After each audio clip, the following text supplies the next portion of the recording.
Sunset will arrive, and oh no, there's no turning back now. So go on, oh go on, go on and meet me in the light now. Go on, oh go on and see the light. So go on, go on, go on. Hopla.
Blood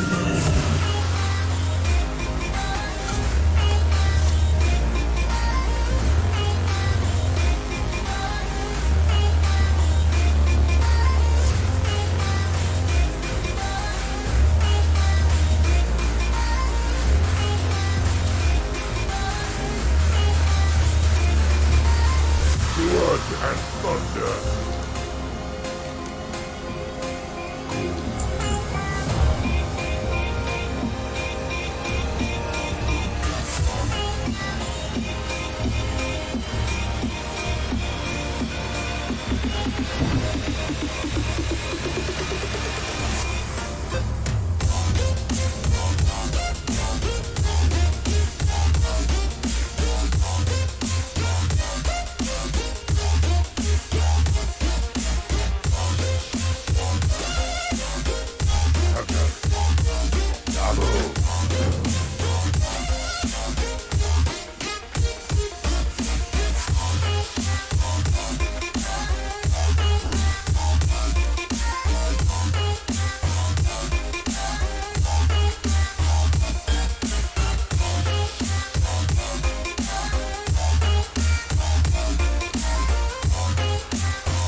What you want?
spend together. You feel it's over soon. Too many risks to take. Just let us see what we'll be finding. Hey, come with us and walk along the road. Along the road. Everything we've done, everything to come, we will always hold together.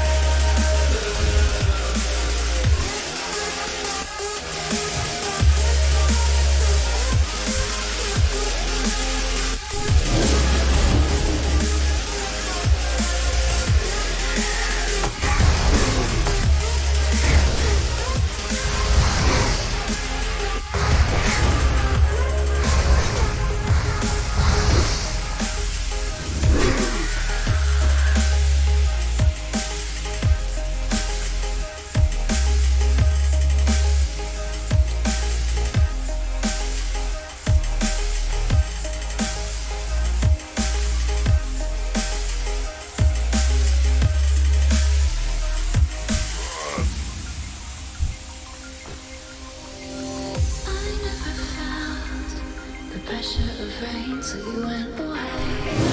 Just like a heartbeat. This winding road I memorized because my eyes can't take you with me. Make the numbers go. Save me from your graces.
Hey, how you doing?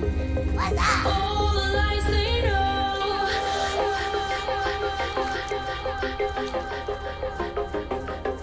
Every man had his own ambition. But even the impossible can happen. Make the nightmares go. Free me from your graces. All the lights they know.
Hey guys, what's up? Mad Season here, back with another video for you.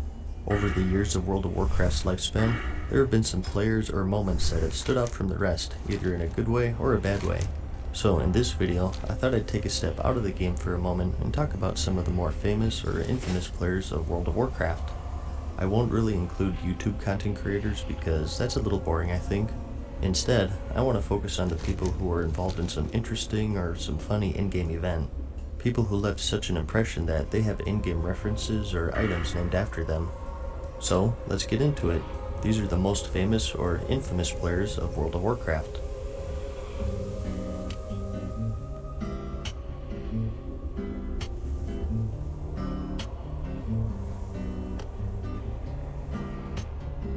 Number 1.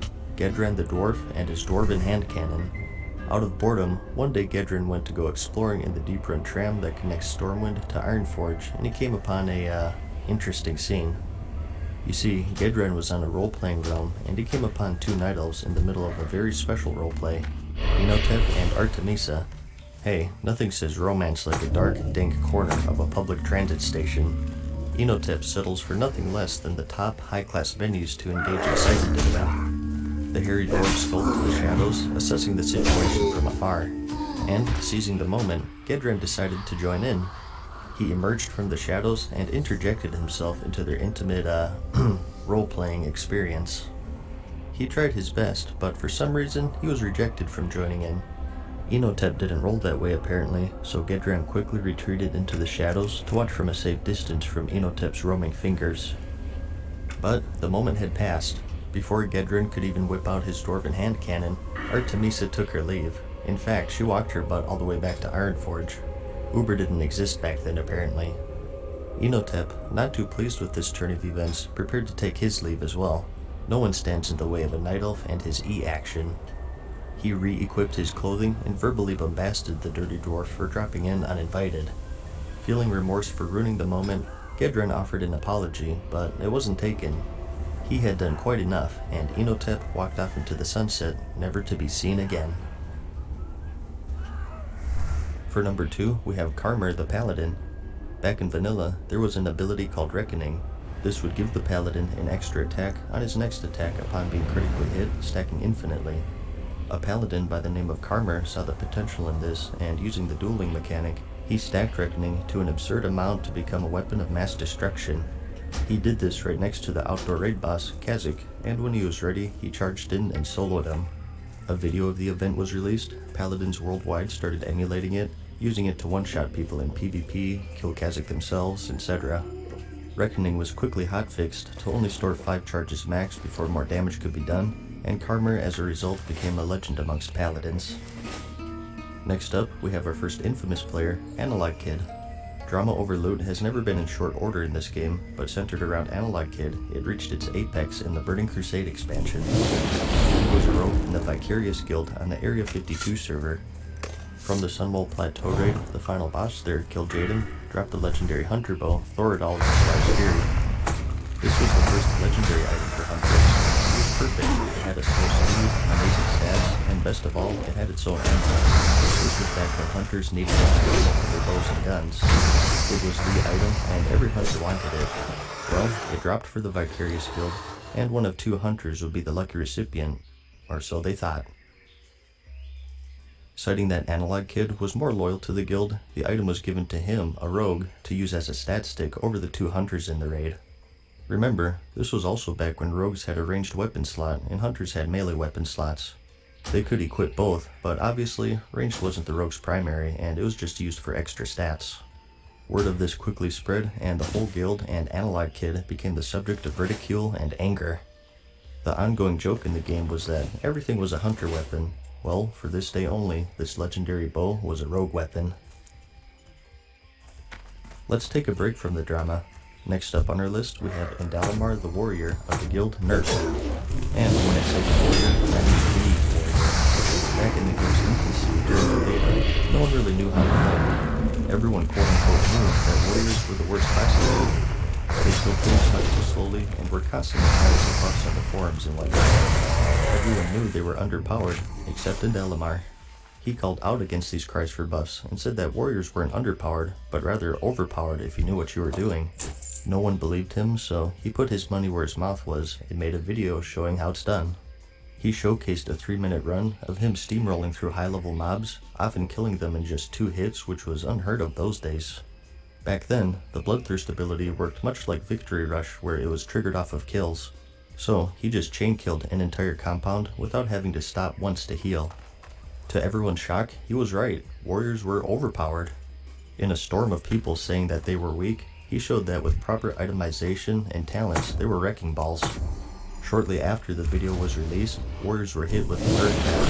Everyone pointed their fingers at Vanilla as the cause.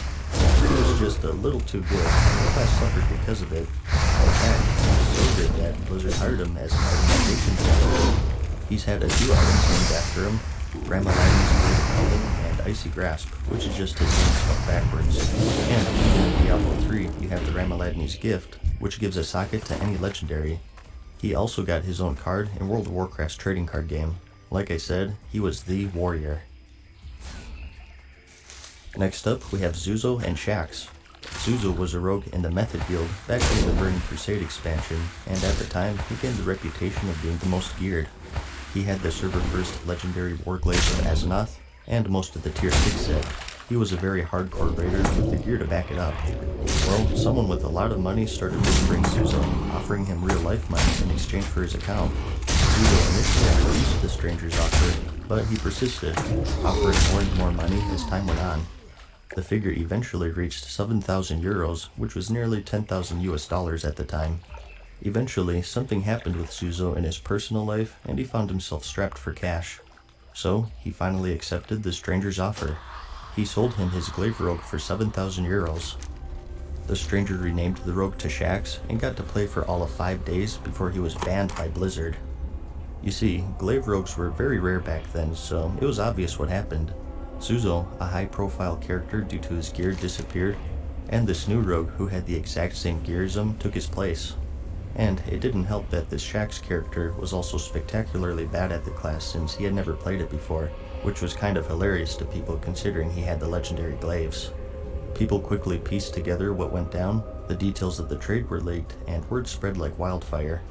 Blizzard quickly caught wind of it, investigated, and dropped the ban hammer on Shax, essentially setting fire to his 7,000 euros. It was such a big event that it was even covered by the BBC, although due to legal reasons, everyone chose to remain anonymous. In a fit of rage, Shax was planning on suing both Zuzo and Blizzard, but nothing ever came of it. I'm coming up with 32.33 repeating, of course, percentage of survival. That's a lot better than we usually do. Alright, thumbs up. Ready, guys? Let's do this. Leroy Jenkins! Oh my god, he just ran in. Everyone knows Leroy. Being the subject of one of the first viral videos of World of Warcraft, Leroy was a paladin in the Pals for Life guild. The guild was running the Upper Blackrock Spire instance and were coming up with a plan of attack for the next room. While they were constructing a strategy, Leroy came back from his AFK and with a battle cry, abruptly charged into the room, guns blazing, or swords blazing rather. He pulled the entire room of enemies, and the entire raid was overwhelmed and eventually died. This gave birth to the Leroy term, which is ascribed to reckless or stupid behavior in-game. The video quickly became quite popular, with it even being referenced in the game show Jeopardy! Although none of those filthy casuals knew the answer. And that would be the World of Warcraft. Shameful. Blizzard also saw fit to acknowledge Leroy in-game through many different ways. They released an achievement to enter the same room he did and kill 50 lights. This awards the Jenkins title in the game. And in the Old Words of Draenor expansion, there was an event where you could resurrect a NPC named Leroy Jenkins, who, after a short amount of time, would rush to the end of the dungeon. If you were able to clear before he quote-unquote Leroyed, you got an achievement, and you even got him as a follower in your garrison. Truly, one of the most famous players in the game. At least I have chicken.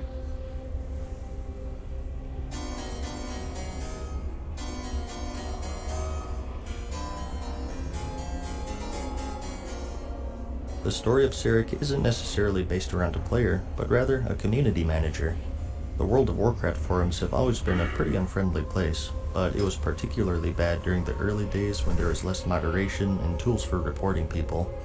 Trolling and flame wars were rampant, and the community managers, or CMs for short, were often the target for players' frustration and rage. Nowadays, for the most part, the abusive posters are either ignored or banned, but back in the game's infancy, the CMs were a little more interactive, with Sarek being the most outspoken. Having been a CM for a couple of years already, Sarek was starting to show visible weariness having to deal with the forum's more unscrupulous users. Instead of simply removing posts, he would enter debates and arguments with these trolls. Some cheered him on and saw him as a crusader of sorts, fending off the trolls of the forum, and others were in awe and saw his behavior as rash and unprofessional. It all boiled over one day when Sarek replied to a thread created by someone wanting to know how to report a CM for inappropriate behavior. He gave the avenue to do just that and jokingly wished the poster good luck in reporting him. Another user replied asking if he was depressed, egging him on, to which Sarek replied that the poster was cowardly because they hide behind the anonymity of the internet, stating that he's the one who quote-unquote steps up. The exchange continued, and Sarek posted the frustration of his job as a CM in the form of poetry. Can't help it, posting impassionately, they say you don't care. Posting nothing, they say you ignore. Posting with passion, you incite trolls. Posting fluff, you say nonsense. Post with what facts you have, they whittle down with rationale. There is no win, there's only slow degradation. Take note, it is the first and only time you'll see someone in my position make that position. You can be me when I'm gone.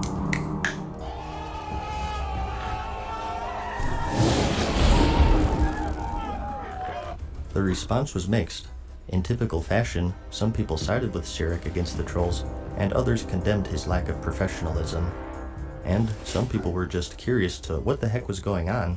Sarek made another post, venting further about the troubles he faces with his job, how he has to deal with people constantly goading him, deriding him, and so on. After a little back and forth, he dropped the mic with the following quote shortly before the thread was deleted entirely. Understand that this moment will be fleeting, and that it is a hard crash of self-esteem to follow. You'll try to feed it again and fill the void, but it'll never be enough. You've backpedaled into the troll excuse. You have no point, you have no meaning, you have no significance. You will be forgotten. Following this, Sarek made just one final post in response to another troll thread created by that day's drama. It reads as follows: killing a Sarek should aggro every Sarek in a 40-yard radius. It makes sense, you're actually killing their best friend. In a final post, Sarek replied with this. A few days later, Blizzard announced that Sarek had left the company. It's still a point of debate to this day whether or not he was fired or he quit. The following year, another CM named Bryce was asked about Sarek's fate, to which he responded, "If I answer, you might ask the same thing of me tomorrow." On a lighter note, next up we have Kralnor. Every warlock knows who Kralnor is. He was a level 11 orc warlock who made quite the puzzling post on the warlock forums. The discussion focused around warlocks and their use of staves. The post contained a four-step process. 1. Post message in the room.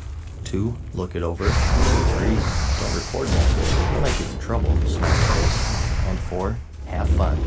Kralnor himself failed to post any information about his staff, other than the fact that it was quote-unquote a good one, and alluded to the fact that he would somehow get in trouble if people were to report him.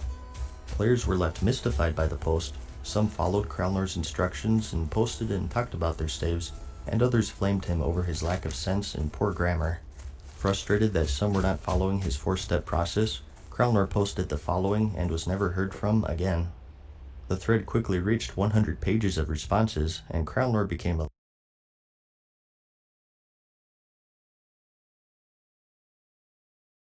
legend amongst warlocks. He was referenced by Blizzard in their sneak peek of the new arena system in the Burning Crusade, which featured an orc warlock named Kralnor decked out in a full tier 4 set and using a wimpy level 5 staff. He also got his own TCG card when upon entering play, the player may search his deck for a staff card to look over. Next up, we have a player who had one goal, to be the most hated and most prolific drinker on the entire server. This is the story of Omni. He was an orc rogue player on the Dethicus server who who would head deep into the Alliance territory into Menethil Harbor to kill low-level players, either in transit to other areas of the game or just there for fun. He would spend around 9 hours a day in Menethil Harbor, taking out any adventurer unfortunate enough to enter his sights. He quickly became a legend on his server, even spawning intricate guides on how to avoid his wrath. Naturally, he was met with anger from his victims. At the time, you couldn't have both Alliance and Horde characters on the same PvP server, so people would make alternate accounts to give Angwi a piece of their minds. And he himself made an alternate Alliance character named Angwi Spy on the same realm to goad reactions from his victims. He screenshotted some choice conversations and listed them on his website as an archive of his angry antics. I'll have a link in the description if you'd like to see all of them. There are a lot. He's since moved on with his life, but back then he was probably the most infamous rogue not just on his server, but in the entire game. Next, we have the undead warrior, Noctin. Noctin isn't really known for an in-game event. Instead, he's known as being the first recorded recipient of the first legendary in the game, the Talisman of the Binding Shard. This was a legendary amulet that dropped off of the Baron boss in the Molten Core raid. It had some resistances, strength, agility, stamina, and a Thor's Crown. Noctin was the only recipient in a March of Crusade raid by the Guild Nerf, the same one in Dalamar was from. But the item wasn't actually intended to be a drop in the game. Blizzard just forgot to remove it. As soon as word spread, Blizzard removed the necklace from the loot tables and let Noctin keep his, making him the only person to ever have this legendary necklace. Odd groups got to left, even groups got to right. That means 1, 3, 5, 7 left, 2, 4, 6, 8 right. Anyone who's played World of Warcraft knows about the Onyxia wipe animation. The person you just heard was named Dives, Tauren warrior and leader of the guild White Flag. On one fateful night, White Flag decided to raid Onyxia's lair. Well, left side, even side, very well. Now handle it. Dives was the acting raid leader at the time, and as you just heard, things weren't going so well. They were having trouble killing the boss, and Dives wasn't too happy with the raid's performance.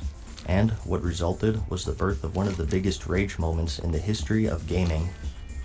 That's a 50 DKP minus. What the? What's that? One of the raid members took audio of Dives' conversation and made it into an animation that was watched around the world. At the time of this video, the animation has reached over 8 million views and is an example of what can happen when people take things just a tad too seriously. I played just a sample since I want to keep this video PG-13, but if you want to see the whole 4-minute meltdown, I'll have a link in the description. So, that's about it. Those are some of World of Warcraft's most famous or infamous players. There's probably a lot of these. Feel free to let me know. If you enjoyed the video enough, I might make a part 2 of this. Let me know if you'd like to see that. As always, I hope you found the video entertaining. Like it if you liked it, and thanks for watching. Peace.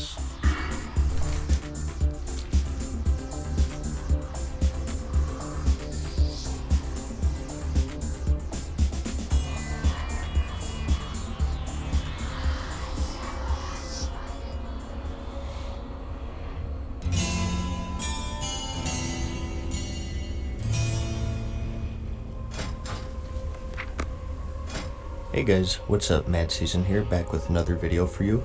I've been jumping into some more rabbit holes as of late, and I'd like to share some stories of some more famous or infamous players of World of Warcraft. Double Agent is a Pandaren shaman who did something very unique. He attained the maximum level, 110, without ever picking a faction or leaving the starting area for his race. Pandaren have a different introduction for World of Warcraft. You don't pick a faction upon creating a character. Instead, you first make a neutral, factionless character. And you pick your faction after a short series of quests. Normally, this process is done at around level 10 or so, but Double Agent found out that it was possible that you never needed to pick a faction, or even leave the starting area. He discovered that you could level to the max solely by gathering herbs and ore. The process is incredibly slow and tedious, but every expansion, he makes it a point to reach the new max level by gathering copper and peace bloom. and at the same time remaining neutral.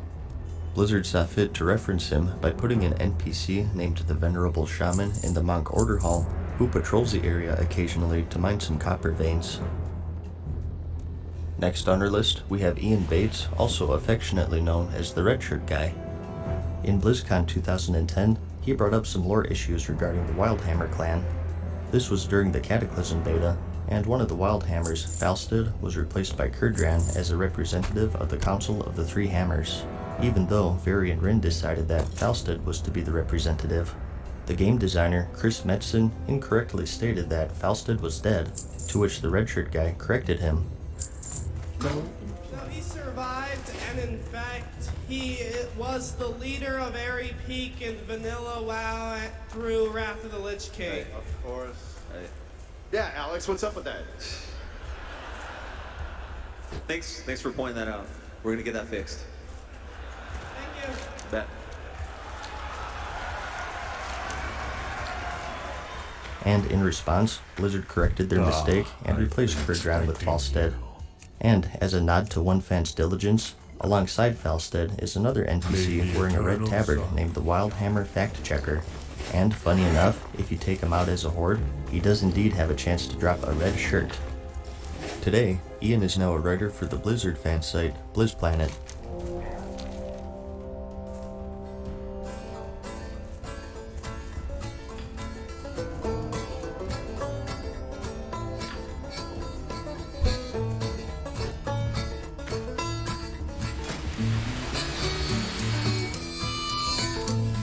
Ever since the introduction of personal loot, ninja looting in World of Warcraft for the most part has been a thing of the past. But back during the early days, every other day you would read stories of guilds having their loot stolen by what were called ninja looters. Quite possibly the most infamous incident was when the guild Nevermind killed a guard in the Molten Core. The guild was celebrating a successful kill and were talking amongst themselves trying to figure out who gets what. Yeah, I want that ring. I do. Alright. Who else wants it other than Rogue? At the time, the way most guilds handled loot was through the Dragon Killing Point system, or DKP for short. Raiders would accumulate these points through raiding and doing guild activities, and they would then spend these points on items that dropped. Nevermind seemed to forgo the system, instead opting for the free-for-all looting option and then rolling against each other for the boss's loot. While this is much simpler than the DKP system, it of course leaves the guild open to thievery of any items that drop. What are you What doing? the fuck? Oh my god. What the fuck? Oh my god. I'm going to kill myself right now. See ya. Oh. They were left in shock at this turn of events. I mean, who could possibly imagine that out of 40 random strangers on the internet, that someone might be untrustworthy? I, for one, am astonished. Like I said, this happened all the time, but this particular incident was one of the most infamous, even spawning a parody video. Be careful. Oh my god!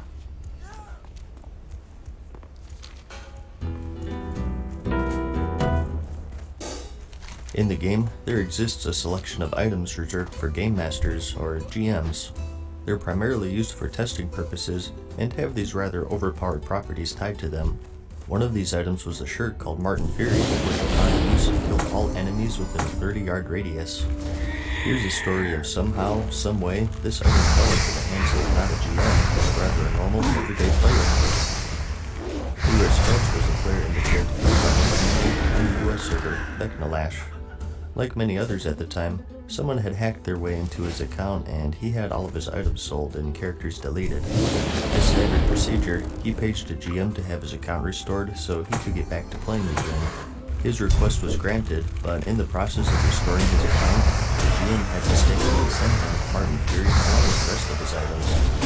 Not being soulbound, Lyra sent this item over to his guild member, Karate Chop, and he did possibly the dumbest thing you could do. He used it. When Raid Night rolled around, they went on a Northrend world tour, going through the entirety of the Cold War Raid, the Obsidian Sands, and the Eye of Eternity. They one-shotted all of the bosses there and made it rain. Karate Chop was quite liberal with his use of the GM item, and the guild claimed several world firsts in the span of an hour. Obviously, people figured out that something fishy was going on. The Marvel family wasn't a hardcore progression guild, and to see them rolling through everything was suspicious to say the least. Well, word got out about Martin Fury, and Blizzard, probably in a moment of panic, decided to give a 24-hour ban to not only those involved in the raid, but everyone online in the guild during that time. Imagine the surprise for the level 5s in the open forest just doing some questing, and logging in the next day to find out that they were banned. I guess Hawker was in a bad mood that day. The way Blizzard handled it was lambasted, and it was basically a giant catastrophe. But after the dust had settled, Karate Chop himself received a permanent ban, and the properties of GM items were changed so nothing like that could ever happen again.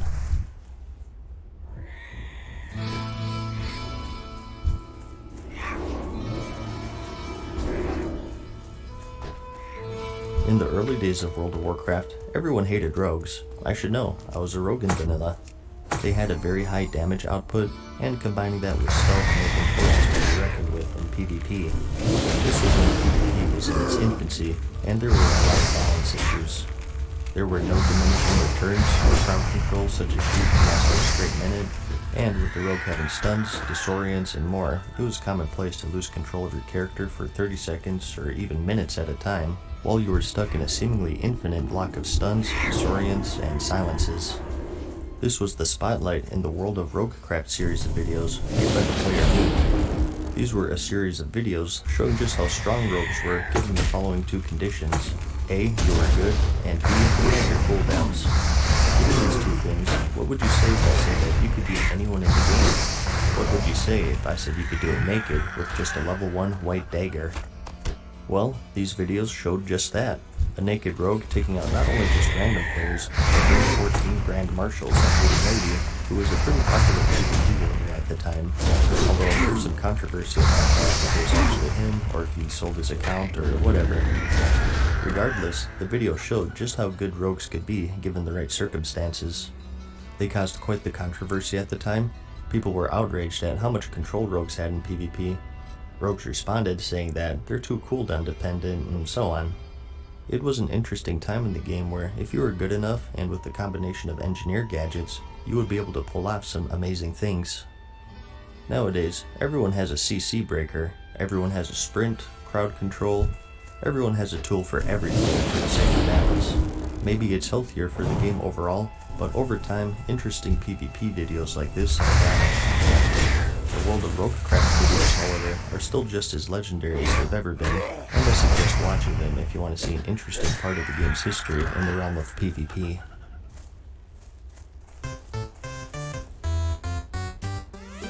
I don't understand how, like, whenever you hit someone you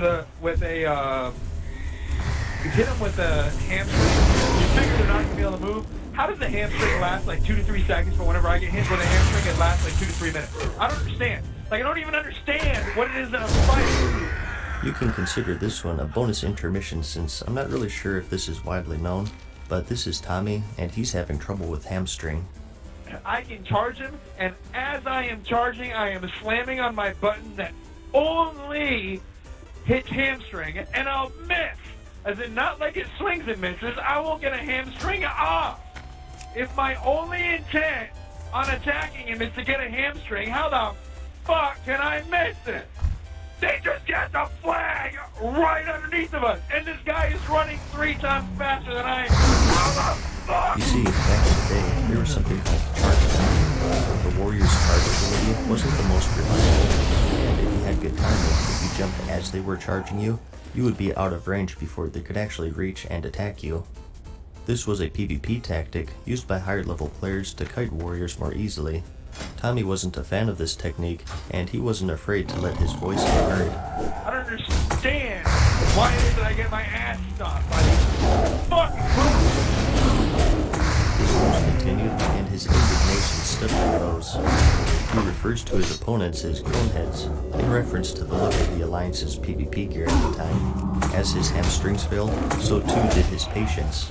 I just missed again! What the fuck? His rage bar was full, both in-game and out-of-game, and the only thing that got hamstrung that day was his pride. No, this isn't the Bohemian Rhapsody, this is Kunyan. Kunyan was considered the best warrior tank in the entire game during the vanilla and Burning Crusade days. He was a Swedish player and initially the leader of the raiding guild, Nibelheim. This was one of the best, if not the best, raiding guilds of vanilla and the Burning Crusade expansion, claiming dozens and dozens of world firsts throughout their time raiding. Later on, they would merge with another hardcore guild, Curse, to form the super guild Insidia, which would continue to get world firsts throughout the Wrath of the Lich King expansion. Some of his other accomplishments would be obtaining the Scarab Lord title from the old AQ40 event, along with the legendary mount. He wasn't really known for a single event like most others on this list, rather just a really good, hardcore player who led an equally amazing raiding guild. Something that really put him and his guild into the spotlight, however, was a Serenite bomb glitch with the Lich King. Insidia was the first guild to kill the final boss of the Icecrown Citadel, the Lich King, on 25-man difficulty. But, to everyone's shock, shortly after, the entirety of the team received a 72-hour ban for exploiting. There apparently was a bug where a consumable engineering item, a Serenite bomb, produced by bombs falling around. The ban itself was controversial because these bombs were a part of everyone's DPS rotation, so Insidia didn't really know what they were doing or why it was happening. Blizzard observes every world first kill in small groups, and Kunyan later alluded that one of the people in those groups knew him from his time playing another MMO, EverQuest, and that this person was biased against him and was looking for an excuse to drop the ban after. But whether you know Kunyan has this controversy, or just a very skilled player, you can argue that he's indeed one of the most famous players of World of Warcraft. From now on, nobody goes AFK, nobody falls the fuck asleep, and everybody plays fucking good, or you ain't getting shit! Wait a minute, didn't I just talk about this guy in the last video? Yeah, but hey, come on, he's too good. This guy's the best. He's like a drill instructor for World of Warcraft raiding. Why the fuck do I see red people where they're not supposed to fucking be?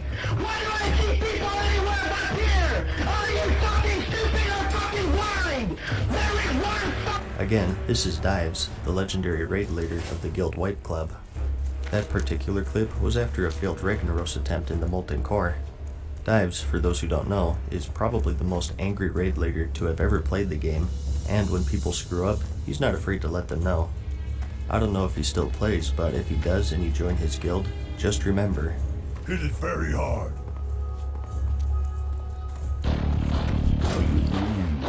Speaking of drill instructors, next up we have Shitsu of the guild 6 Feet Deep on Dragonma. Nearing the release of the Burning Crusade expansion, guilds were ready to take their adventures into the Outland.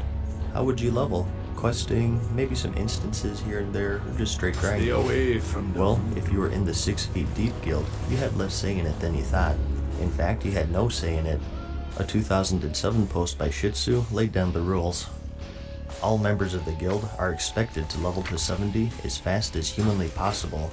If you want to quote experience the content, please do so after you have reached 70 or on another character. Here is how we will be leveling. You will log into the game and look for an officer. One of the officers will assign you to a 5-man group. The 5-man group will run the appropriate instance level over and over again until someone has to leave, at which point an officer will assign a replacement. No questing, no BGs, no grinding solo, no trade skills, no farming, and no checking out new races. If you're online, you will be expected to participate in one of the groups running 5-man instances.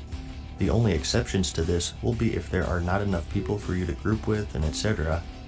There will be plenty of off hours of downtime to goof off if you wish, but during game time, I swear to Thrall, I will G-kick your ass if you're screwing around with stupid shit instead of participating in the leveling grind. Dang, he name-dropped Thrall, that's serious business. This was posted to the forums where he was widely mocked, and in response, he said that 6 Feet Deep members are treated more like prized athletes than kids.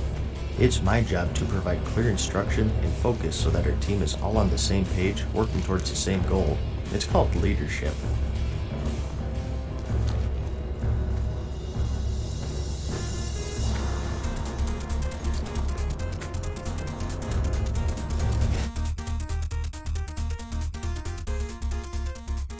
For this next one, I want you to think of anything you can do in the game. what is the most evil or offensive thing you could possibly do? Ninja looting, going dives mode, pretending to be a woman and flirting with dudes through a female avatar? Well, how about crashing a funeral? This next one isn't about a person, but rather a guild, Serenity Now, otherwise known as the Westboro Baptist Church, who on one fateful night became the most hated guild on their server, Illidan. Someone in a horde guild sadly had passed away, and her guild thought it would be appropriate to hold an in-game memorial for her. They posted on the forums, picked a location, and gave a time when the memorial would be held. This was all well and good, but there were two problems. It was on a PvP server, and it was the internet.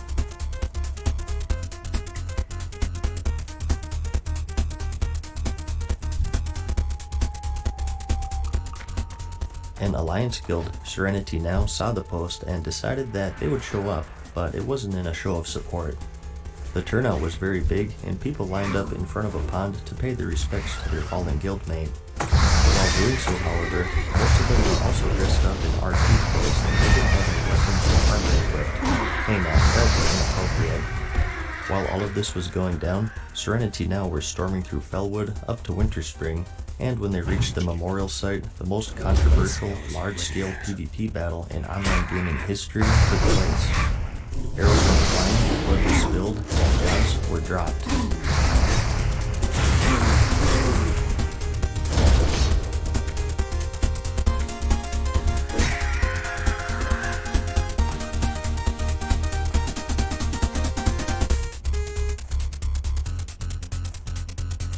People were outraged, others thought it was funny, and some quit playing the game entirely out of disgust.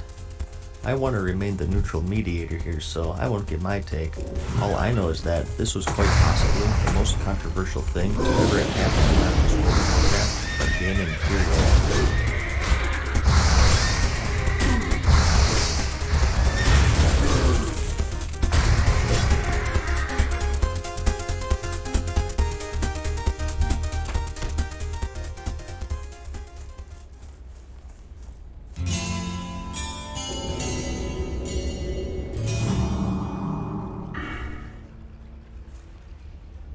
Hey guys, what's up? Mad Season here, back with another video for you. As requested, I'm back with another part of my famous and infamous players of World of Warcraft.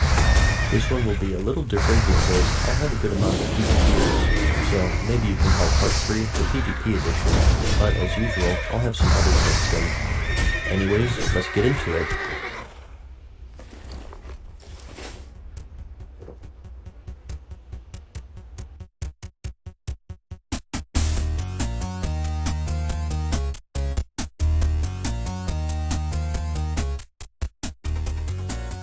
First on our list is Vertney. Remember in the last video when I said that PvP in vanilla was unique because you were able to pull off some really impressive things. Nowadays, everyone has an answer for everything, but back then, with the way crowd control effects worked, the way engineer gadgets worked, if you knew your stuff, you could pull off 1 vs 2 or even 1 vs 3 situations. Well, Vertney is basically the embodiment of that. He was, quote, the PvP mage. He released several videos showcasing the potential of the mage class mainly in world PvP skirmishes, often outnumbered, outleveled, or outgeared in some cases. Wait a minute, 7 agility to gloves? Well, I guess that shows that his gear wasn't in the best shape. Hey, PvPers didn't make any gold back then, so this was all that he could afford probably. He may have been outgeared, outnumbered, or outleveled, but not outskilled as you can see. Mages were cutting kings, and combined with their wide toolset of slows, roots, and thrown some engineer gadgets and special trinkets into the mix, you would see him taking out multiple people at once, and he made it seem effortless. In part 2, I went over just how good rogues could be when they're in the right hands. Well, here he is soloing 2 of them at once.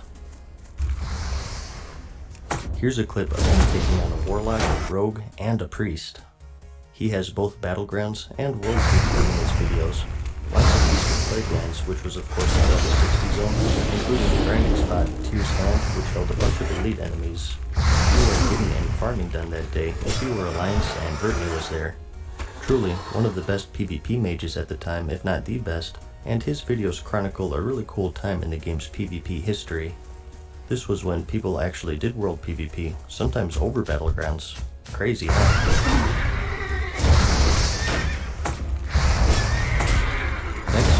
Piccolina, another mage here, except this one isn't known for PvP, but rather for one of the biggest exploits in the game's history. Well, either exploit or clever use of game mechanics. That's up for debate for a lot of people. The old vanilla raid, Nexramus, was re-released in the Wrath of the Lich King expansion. It was the current raid tier, and guilds were racing through it. While that was going on, a very clever mage by the name of Piccolina managed to solo the entire military wing, which held the bosses Instructor Vesuvius, Gothic the Harvester, and even the Four Horsemen. Now, how the heck did a single mage solo all of this when the content was current? One of the trash mobs had a buff called Bone Armor that absorbed a huge amount of damage. It was also a magic effect, so mages could spell steal it for themselves. These mobs would continuously cast it, so you would have an infinite supply of absorbs as long as you can kill the mobs. So, that's the defense cover, but what about the offense? If you're solo, it would take way too long to kill the bosses, and they would enrage, making the bone armor worthless. For offense, mages had another talent in their arcane tree called Incanter's Absorption. If you had all three ranks of this, whenever you absorb damage, your spell damage is increased by 15% for 10 seconds, which also stacked, so combining that with an infinite bone armor made you a one-man wrecking crew. And as long as you didn't kill the bone armor mobs, you could go through the entire military wing solo as a mage. The only reason you couldn't solo the other wings was because the bone armor mobs disappeared when you left the wing. So, call it a clever use of game mechanics or an exploit. Blizzard themselves said exploit, and Piccolina got a 24-hour ban, and her loot got taken away. And bone armor was changed to where it was no longer stealable to stop every other mage playing the game from emulating Piccolina. It's one of the biggest exploits / clever use of game mechanics that I remember. Next up, we have another PvPer, and that's Swifty.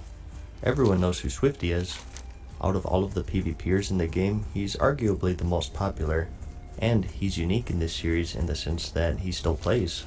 He started way back during vanilla with his Incredible Warrior Tricks series, where he would showcase, well, incredible warrior tricks. He had a macro that allowed you to charge in combat, something that was impossible at the time. And as I recall, he popularized the use of the Skull of Impending Doom, which was an item that dealt some damage to the user and gave you a movement speed boost. Like I mentioned a few times, the CC was ridiculous back then, so this was insanely useful. And his videos were more focused on 1v1 situations.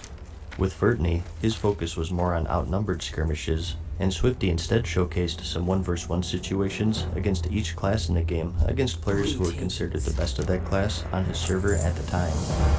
And you of course had the usual warrior wrecking ball in battlegrounds and whatnot. He released several popular videos throughout the entirety of the game's nearly 13-year lifespan, and along with many other PvPers, he was reincarnated in-game as a commander in the Ashram PvP zone in the Warlords of Draenor expansion. Once again, if you're into old-school PvP at all, I highly suggest giving these a watch. And like I said, he still plays, so check him out if you're into Legion PvP. Definitely one of the more famous PvPers to have played the game. You may have heard about the Iron Man challenge for World of Warcraft. For this, you have to level to the max using all white or gray gear, no money from your main, no grouping, and other crazy restrictions. Gutrod was a troll warrior that took it a little bit further. Starting in July of 2006, over 15 months he leveled to the max, 70, using no weapons or armor at all. Instead, he punched his way all the way from 1 to 70 with only rings, trinkets, a necklace, and a non-weapon offhand to aid him. He was the Iron Man before the Iron Man challenge, although the Iron Man challenge disqualifies you if you died, which I'm sure happened quite often with Gutrod. It took him a whopping 32 days of in-game time to reach the max, and all along the way he updated curious onlookers. When he turned in the final quest, several hundred onlookers were present and he threw a party in the low-level troll area, Senjin Village. The turnout was so big that it caused the server to go down a couple of times, and in celebration, they launched a raid on Stormwind City, an army of low-level naked trolls. Once the Wrath of the Lich King expansion rolled around, he did the same through Northrend all the way to level 80, and again when Cadet was released to level 85. It seems like he threw in the towel after that though. The last recording level he reached was 87, and his character disappeared, either deleted or banned. Wind Fury back in the day was very different.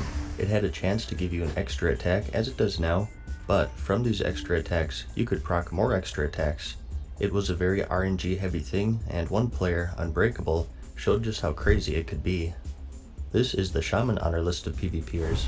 He was an Orc Shaman, and combined with the legendary mace, Sulphurous the Hand of Ragnaros, he became a force to be reckoned with. This was way back in vanilla when enhancement preferred two-handers over one-handers. Remember those days? That's also when Shamans were Horde only, and Paladins were Alliance only. Which one was better? It's arguable. They both had their strengths and weaknesses. All I knew was, if I saw an enhancement Shaman with the Hand of Ragnaros no less, they would have to be top priority because before you could even blink, they would just tear through you if they got the procs. If you played back then, you're probably familiar with the countless threads calling for nerfs to Wind Fury, and Unbreakable, in my opinion, was one of the main sources for them. I mean, for a lot of these clips, he didn't even need to use more than one ability, just a quick Wind Fury proc on his auto attack, and maybe a Frost Shock, and that was enough in a lot of cases.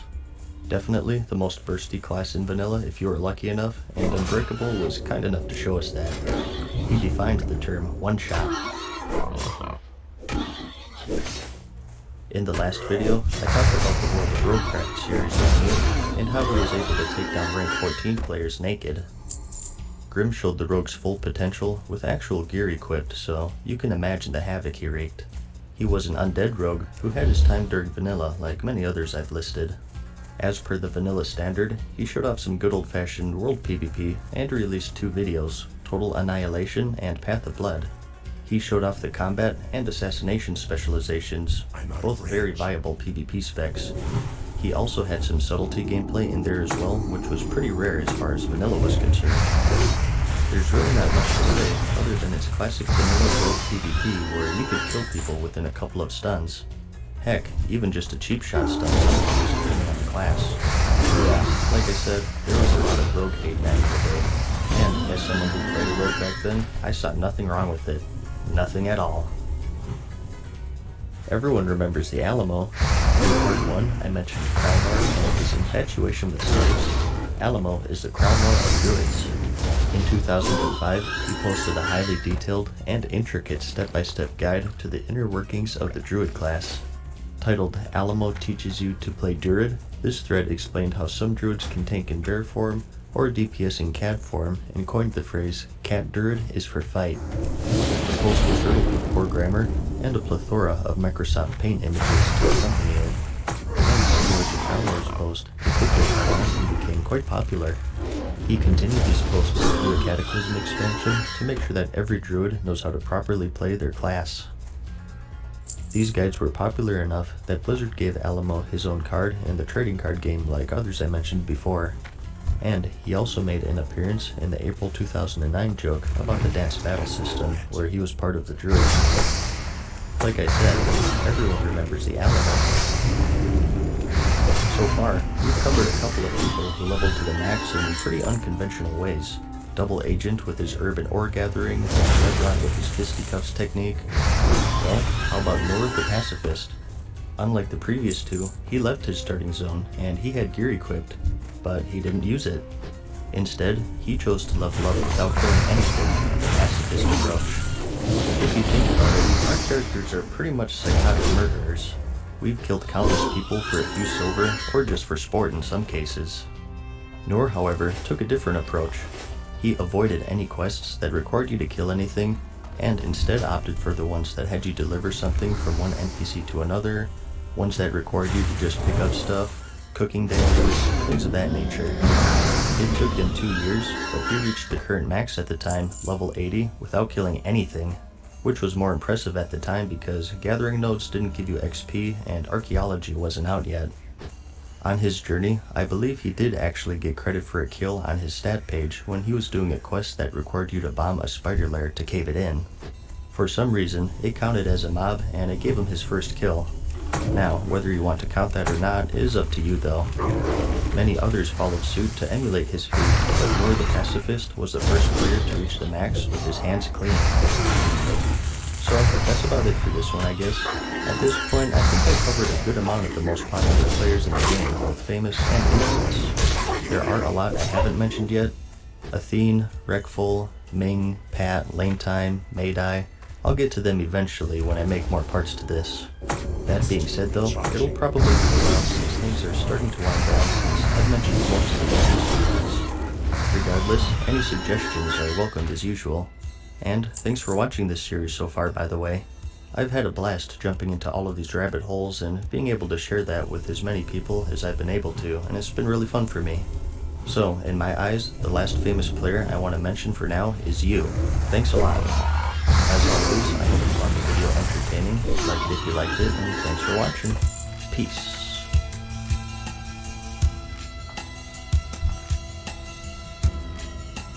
That spell isn't ready yet.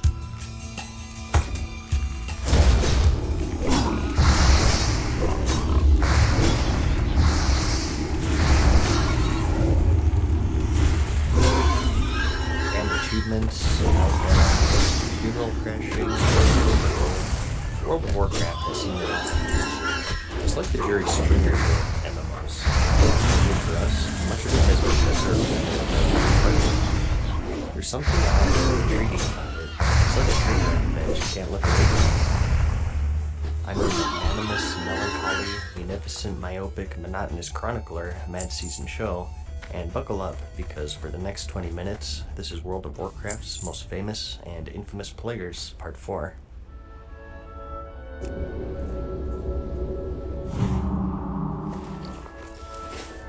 Nerdgasm, a thrill of excitement felt in response to something relating to a subject in which a person has an obsessive interest. I've mentioned before that loot in the World of Warcraft has been made easier to obtain over the years. These days, you can't go a single level without a full new set of equipment, which is convenient, but that thrill of finally getting a new piece of gear is diminished. Back in the day, being epic was, well, epic. It was pretty. You spend the rest of your life buckling stairs, with purple tape, you're feeling slightly good, those that you made. Oh, dude.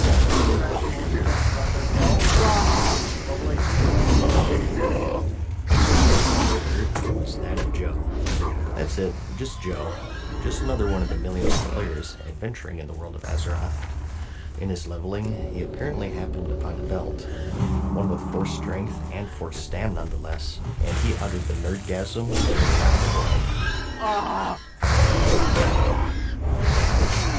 Okay. Either that, or he was just having a stroke. What kind of stroke is up for you to decide. And when I say heard around the world, I mean that literally, because unlucky for Joe, someone outside of his group of friends not only was listening, but was also recording. Strength 4 stam leather belt.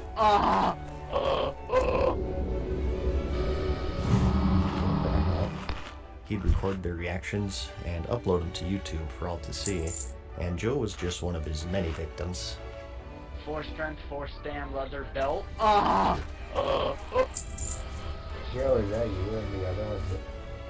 What? No. Yeah, dude. Oh, dude, 4 strength. No, 4 it's stam not. leather belt. Yeah. Alright, obviously it's not. Oh, dude, 4 strength 4 stam leather belt.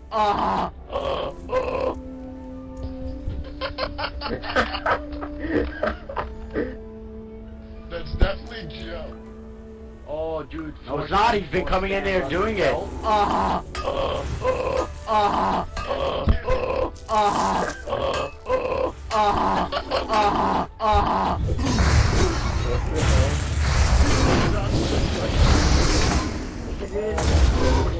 No, it's not. Himself and his fans would replay it to other random people's controller servers to get a reaction. No, Hazard Elements. Those are the ones that were on the deck sheet. If you get the deck sheet, Oh, it's dude, get 4 strength 4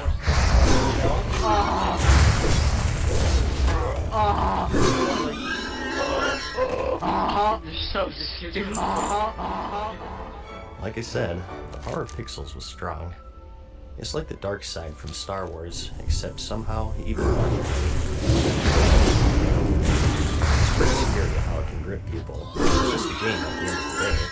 People take it way too seriously. Never mind that. But I mean, come on, if you're willing to murder someone for in-game loot, What's to stop you from... Oh, no. Well, I guess we may as well get this one out of the way. That's right. Believe it or not, you're looking at a Craigslist ad for a woman offering sex for gold. Let me try to explain just why she's doing this. After the Crusade expansion came out, one of the big features being added were the flying mounts. They used to be locked to the ground, either on foot or on a ground mount, and the only time you could fly in the game was when you took flight paths, which restricted you from point A to point B. Now, player-controlled flying was always a highly requested thing, so when it was announced for the Burning Crusade, people flipped out. There was just one problem, though. It costs gold, which is the in-game currency. A lot of gold, in fact. Too much for most players to have without going out of their way, like other mobs or professions. Some were a bit more industrious than others. Hello, I need 5,000 gold for my epic flying mount. In return, you can mount me. You have to have an account on my server, and I want the gold before we do anything. Upfront delivery. That's pretty smart. You don't want people conveniently forgetting account information post-coitus now, do we? We can quote trade at your place since I can't host. Edit, because I have a lot of dumb guys message me who clearly don't have the gold. Make sure to send a picture of yourself and a screenshot of your character with the 5,000 gold. You know, that's pretty easy to spoof. Why not have them posing in front of a computer, holding their driver's license, giving a thumbs up to the camera? I play a level 70 Night Elf Druid and would prefer someone who is into role-playing. I have a costume. Okay, who's paying who now? Also, I'm not adverse to the idea of groups/anal. Now, I know what you're thinking. You want to see some gameplay. There's no way that this worked, right? Come on, this is the internet. You know better by now. Hi, I'd just like to thank all the jackasses that thought it would be funny to post my picture all over the internet and make 50,000 threads about me on the World of Warcraft forums. I got my epic mount in about an hour that was very enjoyable for both parties, while all of you idiots probably spent hundreds of hours farming yours, and you don't even have them. So, talk all the trash you want. I got my epic flying mount, and I got laid, which is more than most of you failures can ever hope for. Ugh, this is all too much. I thought this was a wholesome channel here. Let's take a break from prostitution for virtual currencies. Let's talk about the Goon Squad. Not really known for being one of the top guilds, but one of the top trolls. No fear of correction this time, but some of the work includes turning Jaina Conmore to Orgrimmar to kill unsuspecting city dwellers, forming a raid of zombies during the Wrath of the Lich King launch event to infect and kill unsuspecting city dwellers, and tricking Alliance players into attacking an immune player and gathering them up so they can revive all at the same time to kill unsuspecting city dwellers. Well, at least this time they're of the opposite faction. Their crowning achievement, however, came during the Wrath of the Lich King expansion. The new PvP zone, Wintergrasp, was brand new. One side had to defend a fortress from the other, fending off players, siege tanks, demolishers, and planes. Well, that's what the box art said, but that never made it in, I guess. The goal of the attacking team was to break through layers of walls using siege tanks, or if you were an engineer, grenades. These also did damage, but since the mainstay of the event was that siege combat, they did really come in comparison. However, in preparation for the event to begin, the Goon Squad perched themselves upon the final door leading to victory of the zone, all having a large supply of grenades. As soon as it started, they parachuted down and in 1 minute destroyed the last gate to win the game in record time. A stunned Alliance returned to the keep, only to find out that they've been locked out and surrounded by elite Horde guards, which slaughtered them if they drew too close. Immediately after, Blizzard released a hotfix, which made the grenades pretty much useless in the PvP zone. Hi, this is Gurkhok from Latest Jerks. This is a narrated video of a Zulaman speedrun that'll show you how my group has successfully approached the zone. Recognize that voice? That's right. That's the voice of Ian Hazakostas, the current game director. This was made during the He's the leader of the Elite Guild, which is one of the most influential guilds in the entire game. In 2008, before the Wrath of the Lich King's launch, he joined Blizzard as a raid and dungeon designer, and 7 years later moved up to assistant game director. And finally, in 2016, the game director for World of Warcraft, a position he holds to this day. However, in this video, he's just another player making a neat guide on how to successfully complete the bear run in the Zolaman raid in the Burning Crusade. Our range group spreads out in a semicircle around the boss, and the melee obviously are directly on him. You'll see that so far it's taken us 3 minutes to get here. The time will just tick down to 60. If you killed the first batch of bosses within a time limit, you were rewarded with a bear mount, and it was quite difficult during the time. So, this guide proved useful to many players, showing different shortcuts, mob skips, and boss strategies to speedrun the raid as fast as possible. As someone pointed out in the comments of the video, you can maybe think of this as foreshadowing to the Mythic Plus system, which saw its introduction in Legion. A lot of that came from Diablo 3's Rift system, since they're quite similar, but it's interesting to think that if Ian never became the game director, we wouldn't have had Mythic Plus, which I think is one of the best things that the game has going for it right now. So, think of this as the very first Mythic Plus run in a way. He was also active in vanilla World of Warcraft though. He was the one who did the concluded that it was automatically impossible to win, assuming you absolutely mess with your roster of 40 players and making 0 mistakes. He was the philosophy. Cthulhu, not Ian. He went unavailable by even the top rating for months.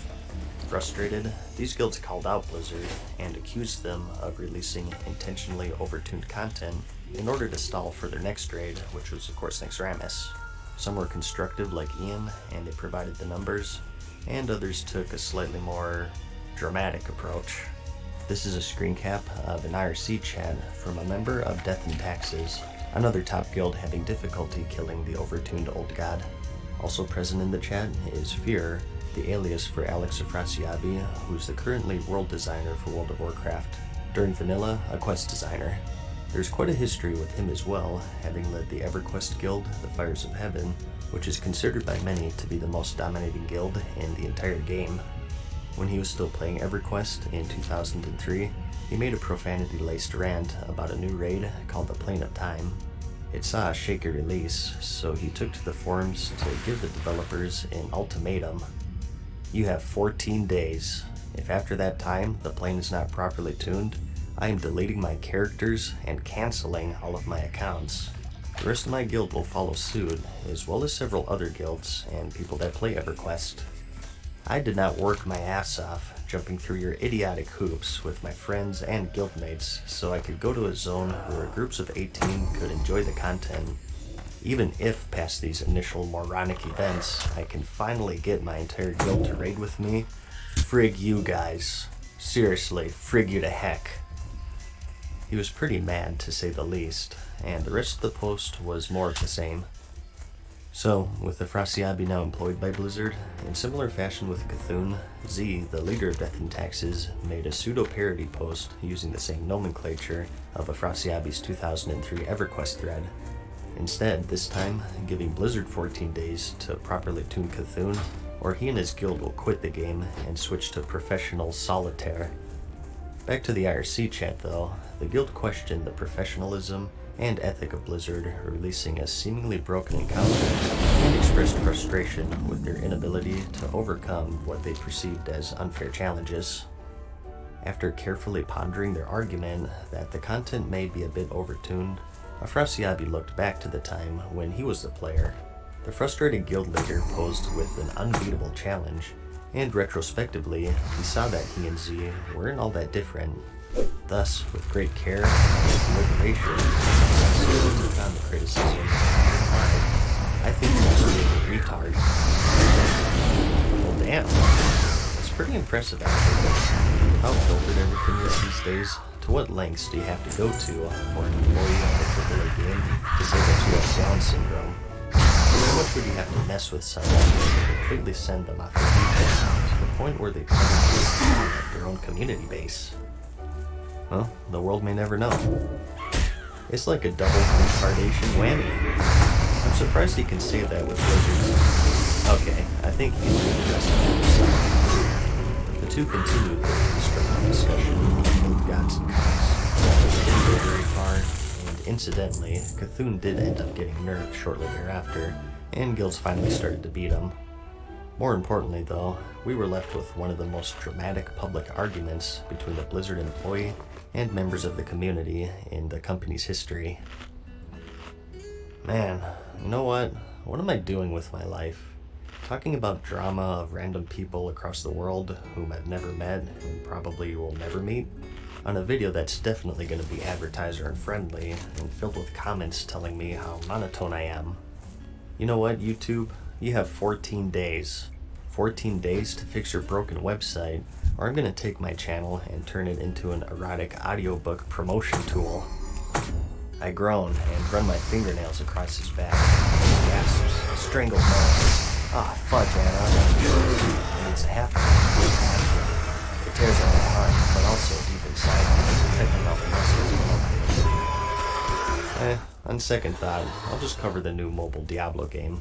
But first, let's take a glance at an important moment in the game's history.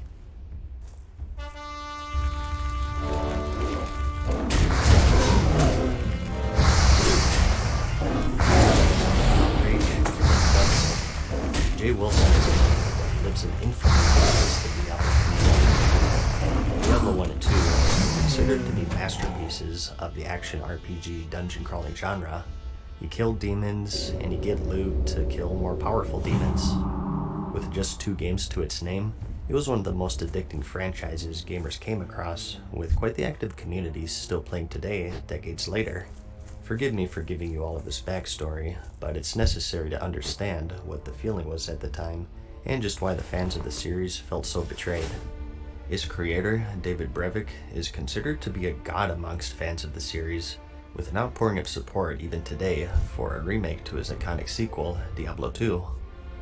But here comes the year 2012, and with it, Diablo 3.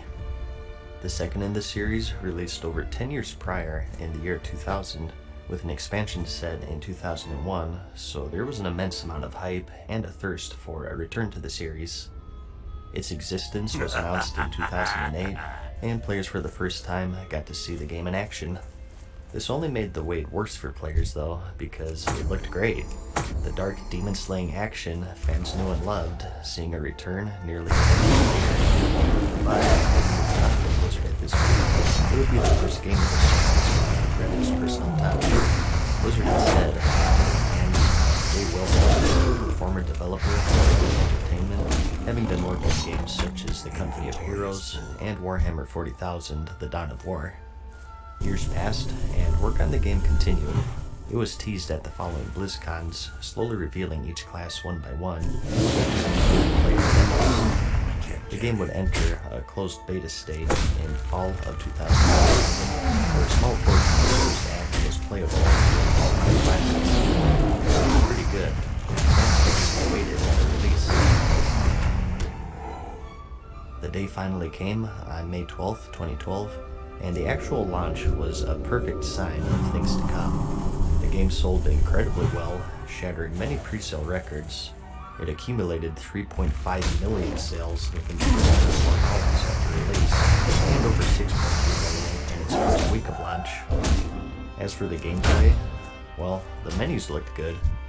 That was about all the players could say about the game at that point, because no one could log in. Blizzard was unprepared for the massive reception. Their servers couldn't handle the millions trying to log in at launch.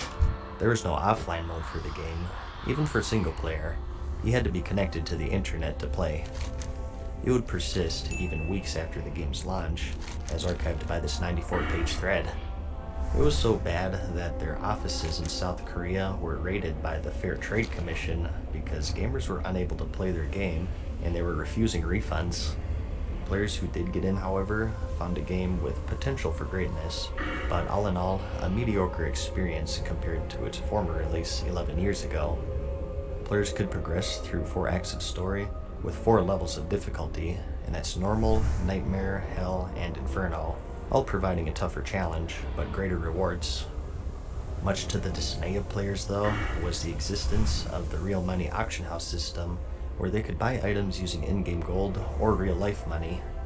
Using the latter option, money would exchange from one player to another, and Blizzard would receive a cut of the sale, essentially giving the game a pay-to-win model as players would describe it. A problem made worse with the fact that the higher difficulty settings seemed to be unbalanced and poorly tested. Some classes were able to scrape by and complete it with very expensive gear and a very specific set, while others, particularly melee classes, struggled on even the penultimate difficulty, which was hell.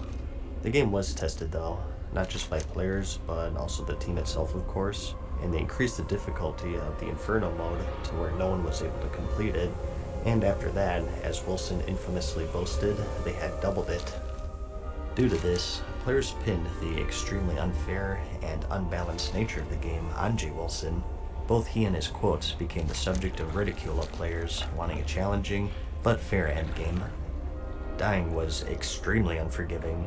Drops were few and far between, and the enemies you were fighting gained a random set of affixes, some unkillable to the very limited number of viable character builds in the game.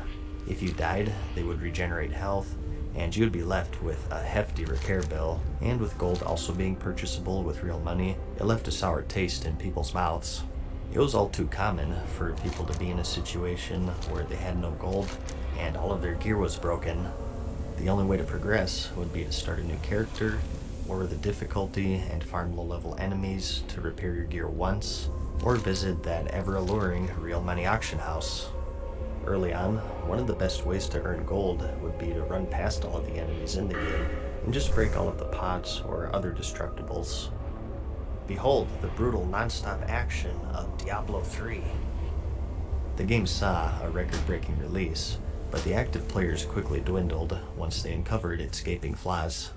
Critics who originally praised the game began condemning it, and even the series creator, Brevik, was interviewed by Ink Gamers on his thoughts on the latest game in the trilogy. He gave some criticism on how he would have done something differently.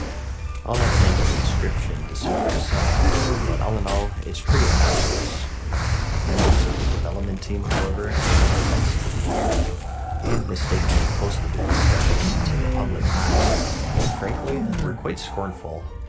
How dare he not lie for us and say that our game is flawless? Where Brevik was professional and courteous, this small group of employees took a liking to mocking him and the past games that he's worked on. This culminated with a comment from the game director himself. "Fuck that loser. Oh, this is public? Delete everything." Well, they took the amount of outrage with the game and they doubled it.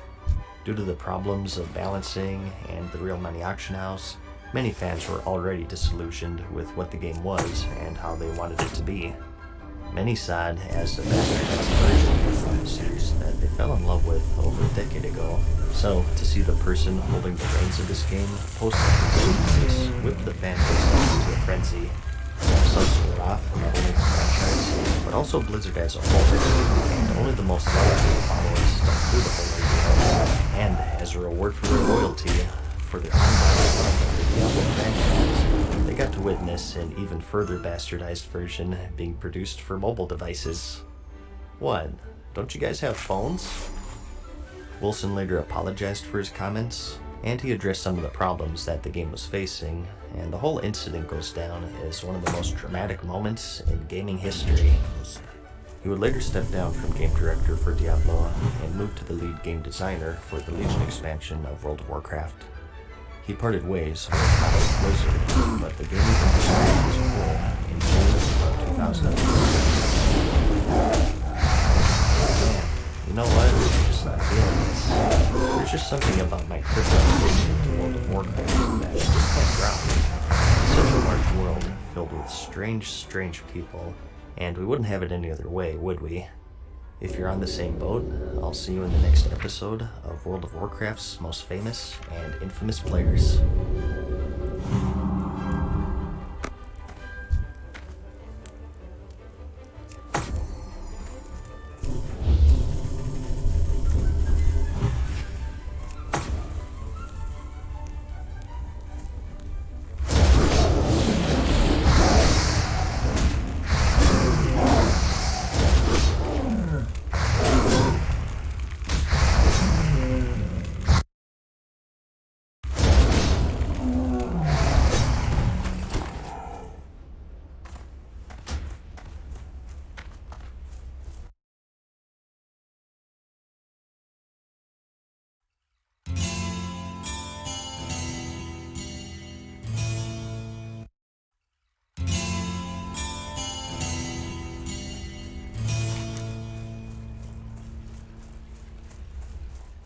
Hey guys, what's up? Mad Season here, back with another video for you. A while ago, I did a Q&A video, and in it, I talked about some of my favorite or noteworthy memories in the game. There's been some requests for more stuff like that, so I thought it'd be fun to have a whole video about it. Reminisce about the old days, talk about my footprint in gaming in general, and have some fun. Maybe even a series if you guys would enjoy that. So, a lot of these are from vanilla. I think with the game being new, in general, that's where most of us have a lot of memorable moments. World of Warcraft wasn't my first MMO though. The first one I got into actually was called the Star Wars Galaxies. I want to say that I started this one in 2003, not quite at release, but pretty close. It was actually a really amazing game. It was more of a sandbox sort of style where you don't pick a class upon character creation, or there's a linear progression in zones, or even levels. You were just sort of thrown into this world, and out of 32 professions, you could build your character in any way that you wanted. I actually had a lot of fun with this, and it was my first taste of online gaming, period. At this point, I was all single player games like Zelda and Final Fantasy, so going into this giant world and playing with people from all across the world was a big thing, and Galaxies was a really unique and memorable game for me. I played it for quite a while, up until early 2005, and the reason why I quit basically was because all of my friends quit playing, so I just ran out of stuff to do and eventually just got bored with it. They all switched to this new hit MMO called the World of Warcraft. Apparently, it was way better than the Star Wars Galaxies, and everyone was playing it, and it was the game to play.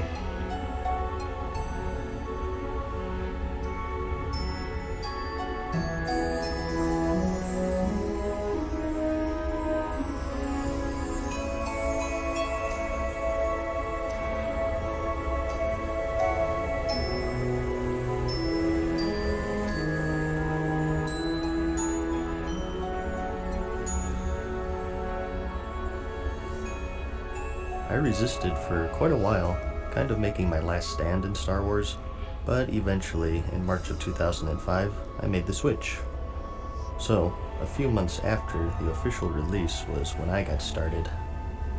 I installed the game, watched the intro cutscene, and was pretty blown away. I thought that there's no way that the whole game looked like that, and I was right. My first impression of the graphics was pretty poor actually. You gotta keep in mind that I was coming from a futuristic sci-fi Star Wars universe game, which didn't have groundbreaking graphics, but with the right settings, it looked quite nice at the time. So, going from that, I immediately noticed the sort of cartoon-style graphics that the World of Warcraft had, and I was like, ah man, I just wasted $50 for a Disney game, didn't I? As much as an Alliance fan as you guys know I am, my first character was actually an undead, the mage class to be specific. Another thing to keep in mind was that I was terrible when I first started. Even though I technically had experience MMO-wise, I was absolutely terrible at the game even when I eventually hit 60. In Star Wars, the action bar was at the top of the screen, and I didn't look at the bottom, and I had no idea that I had any spells that I could use, which is pretty important as a mage obviously, so my first hour I'd say of leveling was just me walking around and whacking everything with my staff. I used to spam click enemies because I thought that it made my character hit more, and I used to click on the head to try to get headshots. I died constantly, even in the beginning area, because I never casted a single spell. Like I said, I was awful. So, about ready to give up, I saw another player walk by with an imp pet, which was just the coolest thing ever, I thought. In Star Wars, you could tame creatures in the wild and have them fight for you, so maybe that would be easier, I thought. I somehow managed to figure out how to talk in chat, and I asked how to get the pet, and a helpful player responded saying that only the Warlock class could get one. So, I logged out and made an undead Warlock, and again wandered around whacking everything with my staff. Zero progress. Back then, the Warlock only got the Imp pet after a level 6 quest, I believe, and there was no way I was making it that far. So, at this point, I was about ready to quit, and I stopped playing for the day. But, the next day, my buddy who got me into the game told me to keep at it, and he said to roll Alliance on the Khadgar server, since that's where he was. My third character this time just happened to be a Dwarf Paladin. I thought that maybe it was the race that was slowing me down, since the undead are so scrawny and weak. Of course they don't hit for that much. Look at this guy, he's all muscle. I bet he's way better. And because paladins can actually deal damage in melee, I found way more success, of course. Eventually, I looked down to my action bar and saw that I actually had skills down there, and from there I started getting the hang of things and went on a whole series of adventures and had a lot of memorable moments. One of the first ones that comes to mind was seeing the first capital city, which was Ironforge for me. Remember, at this point when I started playing, it was about 4 months after the release, so there was no shortage of level 60s running about. I remember being just blown away at seeing people with high level gear and even mounts. Once I saw a high level paladin, I knew that I had to play as much as possible to get to that guy's level, and I think it was this moment really was when the game had me hooked. Again, it was just the concept of being in such a massive world with so many people that seemed so cool to me. So, I went around the city and started looking at all of the characters, and the coolest ones I wrote down in a notepad since I wanted to make that class someday. In particular, I liked the rogue in that whole ninja style look. Everyone had these special glowy weapons, which turned out to be just weapon enchants, but I asked in chat how to get the fire and ice swords. Someone answered something about enchanters, which completely flew over my head. Everything was a mystery, and I couldn't wait to level up and figure out the ins and outs of the game. So, my first city, a very memorable moment. Eventually, I reached level 10, which was big because you got to pick your specialization. At this point, I was just playing the game, and I didn't really research anything, and being a paladin, I had the Holy, Protection, and Retribution specs. Another thing that I should note at this point was I also had no concept of the different roles in the game, that is, tanking, damage, or healing. In Star Wars Galaxies, every character could pretty much do everything if you wanted to, so having someone dedicated to just taking damage or just healing was a foreign concept for me. In Star Wars, if you wanted to be more tanky, you just threw on an armor set. And if you wanted to heal, you just picked up a couple of boxes in the medic profession, which was also very easy, so this role system was something I didn't really consider. I looked through the choices of each tree, and in the Holy Tree, I saw an ability called Holy Shock. It was at the bottom of the tree, but it said it did like 300 damage, which was insane at my level. I was hitting things for like 10 damage at this point, so I want this ability, I thought to myself. But what didn't occur to me was that by the time I could actually get it, I would be like level 40, and at that point, 300 damage wasn't really impressive. So yes, I actually leveled to the mid-40s, I'd say, as a Holy Paladin, but with a mindset of a damage roll. Even worse was, I used a one-hander and a shield. If you watched my other videos, you all know how slow and painful vanilla leveling was. Well, I found a way to make it even slower. Needless to say, it took me many months to eventually reach the max. It did get me into dungeon groups a lot though. I was more in a damage mindset, and people would ask me what spec I was. I'd say Holy, and they'd assume that I was a healer. They'd ask if I could heal, and I said, yeah, technically, I have some healing spells, and I'm capable of healing. Again, it just didn't click that it was preferred that some people had certain roles. So, little did they know, I had no idea what I was doing, and I'd be up there with the tank, whacking everything with my sword. Only occasionally throwing out some heals as I saw fit. Yeah, there were a lot of wipes if I was the only healer. On that note though, maybe it wasn't as bad as I'm thinking. hybrid builds did actually exist back then, and paladins had some good options in that regard. Maybe that's why I like the Holy Paladin in Legion so much.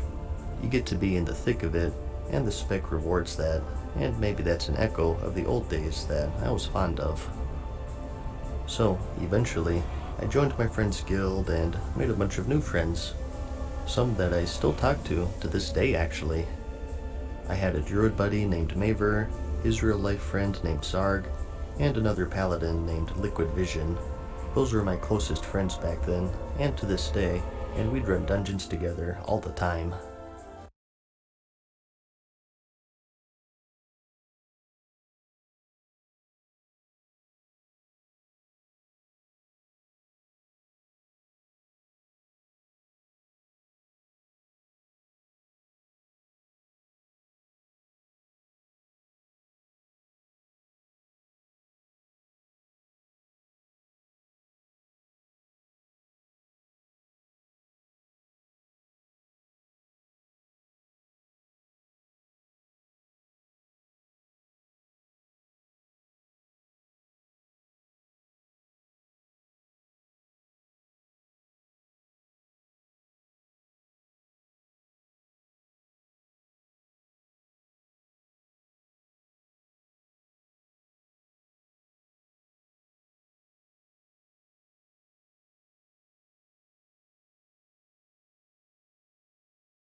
It was my preferred way of leveling, as opposed to the conventional questing, and it was handy too since quests were actually quite sparse back then, and often you'd run out of them and have to grind mobs.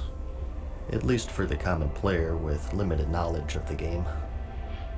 Some of these dungeons, of course, required you to travel between continents, and that was another memorable moment for me, although pretty embarrassing.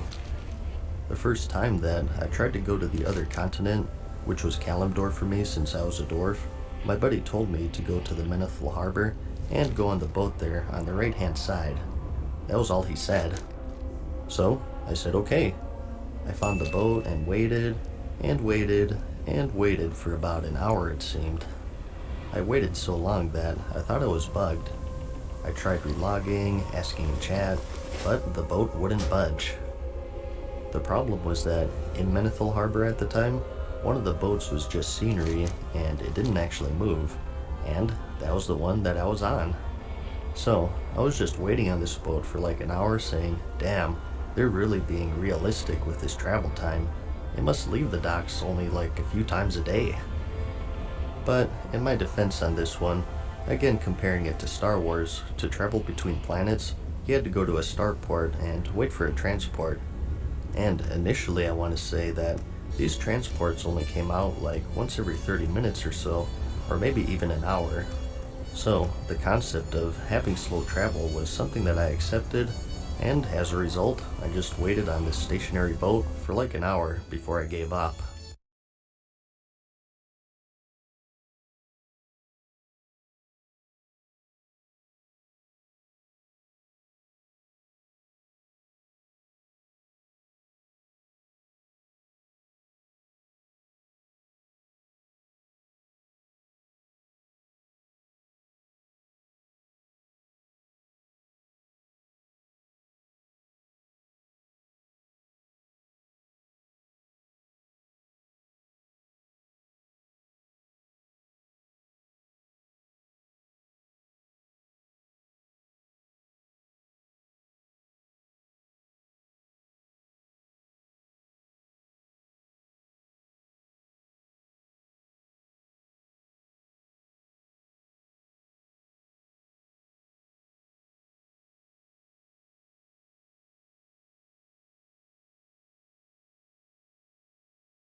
Of course, I did eventually figure it out, and I felt pretty silly about it afterwards.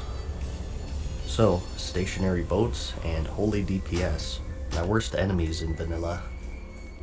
But I think that's good enough to kick off the first episode here. Let me know if you'd like to see more of this. This will be the initial first step episode, and in future ones, I can talk more about moments from leveling, first time raiding, and so on. I got a lot of stories, so if you guys want more, I'll be glad to share them. Heck, I might do it anyways since this was pretty fun to talk about. The good old days. That's about it though. Thanks for watching, and as always, I'll see you in the next one. Peace. Farewell for now, mortals. We hope you enjoyed today's video. See you again soon.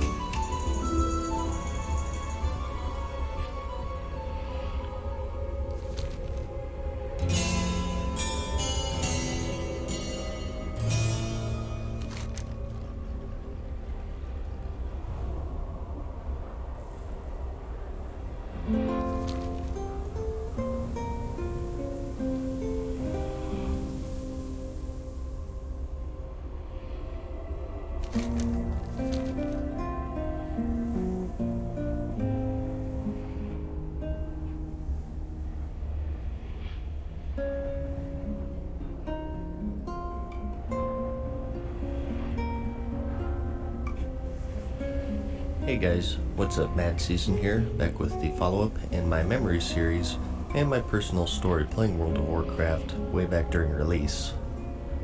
This is where I share some funny stories and hopefully some interesting ones, as best as I can remember at least. In our last episode, we kind of went over the first steps, my difficulties learning the game, which I really shouldn't have had at that point since I played an MMO beforehand, but I was pretty young back then. 13 years was a long time ago. We talked about my first characters, which was at first a mage, then a warlock, and then my paladin, with my paladin being the character that I actually got past level 6. We talked about seeing Ironforge for the first time, some of the friends I met along the way, and my trouble with boats. Since then, actually getting some good playtime in, I started paying attention and started to learn stuff. I used abilities, talent points, trained weapons, and even trained my skills. Although back then, each skill had ranks, and I'd be shocked if I was adept enough to drag the new ranks into my action bar. In fact, I remember using the lower rank Divine Shield up until level 60 when I tried to Bubble Hearth once, and I got broken out of it. So, until then, I was probably just using all rank 1 stuff, so I was better when I first started, that's for sure, but still a little rough around the edges. My paladin did end up being my first 60. I did experiment along the way though.